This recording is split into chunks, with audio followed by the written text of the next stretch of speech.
Pretty much since The Young and the Restless introduced the character of Phyllis Summers in 1994, she's been written as wild and crazy, the embodiment of the Id, someone who only knows how to act one way, on impulse. So it wasn't entirely a shock when she took her vendetta against Diane Jenkins so far as to fake her death in hopes of framing her nemesis for attempted murder. We had hoped to see some growth in Phyllis, to see her acknowledge that maybe if she could evolve from the husband-stealing, paternity test-tampering psycho who once tried to make roadkill of Christine Williams, Diane could change too. But it wasn't to be. Now, as you may have already read, Phyllis is going to start revealing to her loved ones that she still has a pulse.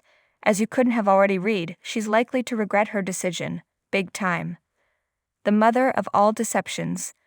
Obviously, Phyllis' children are going to be thrilled that she isn't livening up the cocktail parties in the hereafter. At first. But once their relief wears off, Summer and Daniel are going to be livid. Phyllis spent a year trashing Diane for letting Kyle mourn her, and then she went and did the exact same thing to her own kids.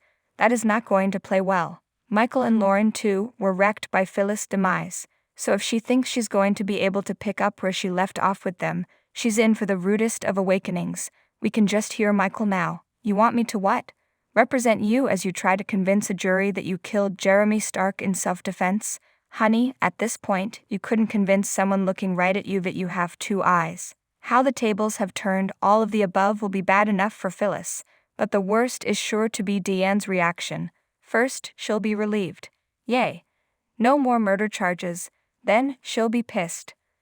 My God, there's no length you won't go to prove me wrong, is there? I would have sworn you couldn't stoop any lower, and you're like, hold my beer. Then, she'll be elated. You just took every nasty thing you ever said I did, many of which I did, and erased them, simply by being so much worse. As Phyllis faces a future that may well include a steady diet of bread and water, Diane will strut around Geno City with her slate wiped clean.